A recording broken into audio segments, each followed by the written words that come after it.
नमस्ते दोस्तों, 5 minute science में आपका फिर से स्वागत है।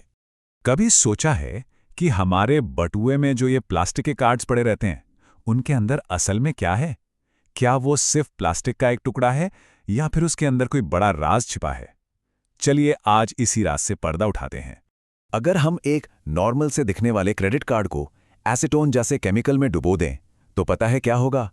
इसका सारा का सारा प्लास्टिक घुल जाएगा और जो बचेगा उसे देखकर हैरानी होगी। एक बहुत पतला सा तार जो असल में एक एंटीना है और एक नन्ही सी चिप। जी हाँ, यही है वो सीक्रेट टेक्नोलॉजी जो हमारे कार्ड्स के अंदर छिपी होती है। और ये कोई मामूली टेक्नोलॉजी नहीं है। ये जो एंटीना और चिप है ना, इसकी कहानी सीधे कोल्ड वॉर के दिनों की जासूसी से जुड़ी हुई है। चलिए कहानी को समझने के लिए थोड़ा सा टाइम में पीछे चलते हैं। तो बात है 1945 की। सोवियत यूनियन ने अमेरिकी राजदूत को तोहफे में ग्रेट सील की एक बहुत ही खूबसूरत लकड़ी की नक्काशी दी। ये पूरे 7 साल तक एम्बेसी की दीवार पर लगी रही, पर किसी को जरा भी अंदाजा नहीं था कि इसके अंदर एक जासूसी डिवाइस छिपी हुई थी, बाद में जिसे मजाक में नाम दिया गया द थिंग।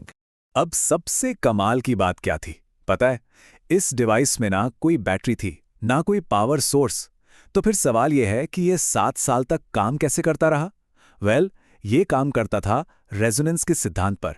इसको ऐसे समझिए जैसे एक सिंगर अपनी आवाज की सही फ्रीक्वेंसी से कांच का ग्लास तोड़ सकता है ना? बस ये डिवाइस भी बाहर से भेजी गई रेडियो तरंगों की एनर्जी से एक्टिवेट हो जाता था। तो होता ये था कि सोवियत जासूस दूर से ही इस डिवाइस पर रेडियो वेव्स भेजते थे। ये वेव्स द थिंग को पावर देती थीं और वो कमरे में हो रही सारी बातें रिकॉर्ड करके सिग्नल वापस भेज देता था। मतलब ये एक पैसिव जासूसी डिवाइस था जिसे उस जमाने में पकड़ना लगभग नामुमकिन था। तो एक तरफ तो जासूसी की दुनिया में ये सब चल रहा था और दूसरी तरफ आम लोगों की दुनिया में एक नई चीज आ रही थी, क्रेडिट कार्ड। 1958 में पहला universal card bank America launch हुआ, जिसे आज हम सब वीजा के नाम से जानते हैं। लेकिन शुरुआत में ये बहुत धीमा और सच कहें तो बिल्कुल भी सिक्योर नहीं था। और इस कमजोर सिक्योरिटी का नतीजा 1960 के आखिर तक क्रेडिट कार्ड फ्रॉड एक बहुत बड़ी मुसीबत बन चुका था। बैंकों को हर साल $100 मिलियन का नुकसान हो रहा था। अगर आज के हिसाब से देखें तो ये करीब करीब $1 बिलियन होता है। मतलब ये एक जबरदस्त प्रॉब्लम थी। बैंकों को जल्द से जल्द कोई हल चाहिए था और वो हल आया मैग्नेटिक स्ट्राइप यानी काली पट्टी के रूप में। पर इसकी एक बहुत बड़ी कमजोरी थी। इस पे जो भी जानकारी होती थी वो हमेशा एक जैसी रहती थी, स्टैटिक। मतलब अगर किसी ने इसे एक बार कॉपी कर लिया तो वो उसका बार बार इस्तेमाल कर सकता था, बिल्कुल किसी बारकोड की तरह। और इसी वजह से ये धोखेबाजों के लिए जैसे कोई सुनहरा मौका था। टोनी सेल्स, जो पहले यही काम करते थे, उन्होंने बताया, मैं हफ्ते में हजारों कार्ड नंबर चुरा लेता था। जब मैं 16 साल का था, मेरे बिस्तर के नीचे लाखों रुपए पड़े रहते थे। यकीन नहीं होता कि ये सब करना कितना आसान था। तो इस बढ़ते फ्रॉड से निपटने के लिए बैंकों को कोई बहुत ही तगड़ी टेक्नोलॉजी चाहिए थी। और यहीं से कहानी में एंट्री होती है स्मार्ट चिप की।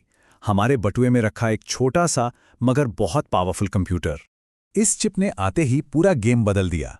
मैग्नेटिक स्ट्राइप के उलट ये हर ट्रांजैक्शन के लिए एक नया बिल्कुल अनोखा वन टाइम यूज कोड बनाता है। मतलब हर बार पेमेंट के लिए एक नई डिजिटल चाबी। अब चोरों के लिए इस चाबी को कॉपी करना लगभग नामुमकिन हो गया था। और इसका असर तो जबरदस्त हुआ।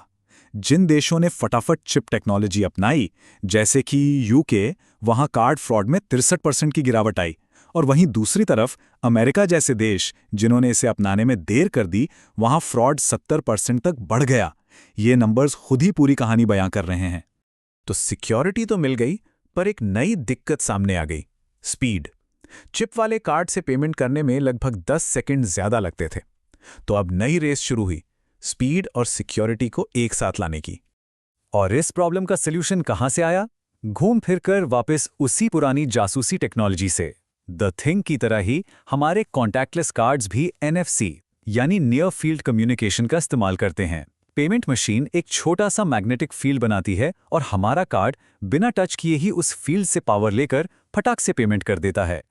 वैसे तो ये टेक्नोलॉजी सालों से थी, लेकिन एक ग्लोबल घटना ने इसे रातों रात सबकी आदत बना दिया। और वो थी 2020 की महामारी।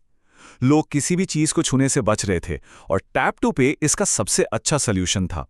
सिर्फ 3 महीनों के अंदर ही इसके इस्तेमाल में 40% से भी ज्यादा का उछाल आया।